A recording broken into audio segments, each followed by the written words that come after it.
சிட்டிக்கு நடுவில் இருக்க அந்த ஆறு.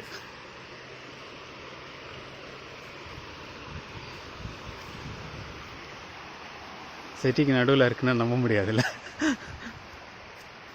நான் பழைய காணொலியில் எப்படி இங்கே வந்தேன் அப்படிங்கிறத நான் போட்டிருக்கேன். இது பார்த்தீங்களா, ஃபால்ஸ் சரிங்க, இலையுதிர் காலம். கலர் மாறிடுச்சா, அப்படியே அப்படியே முள்ளமாக அப்படியே விழுந்துக்கிட்டே இருக்கும். ஒன்றும் இல்லை, மலைக்கு மேலே தான் வீடு. இது வந்து ஒரு சின்ன மலை, நடுவில் இந்த இடம், அதுக்கப்புறம் மலையா. ஆனால் பாருங்கள், ஃபுல்லாக பார்க்கு அந்த இது மாதிரி. நான் இதை தாங்க காமிக்கிறேன்னு நினச்சேன். எப்படி கலராக இருக்குங்கிறத மட்டும் பாருங்களேன். எல்லாம் பச்சை பசேல்னு இருக்கும், அதுக்கப்புறம் இந்த மாதிரி கலர் மாறிடுங்க. அழகுங்க, சீரியஸாக அழகு. கனடாவுக்கு யாராவது வர மாதிரி, சுற்றுலாவுக்கு வர மாதிரி இருந்தீங்கன்னா இந்த சீசனுக்கு வாங்க.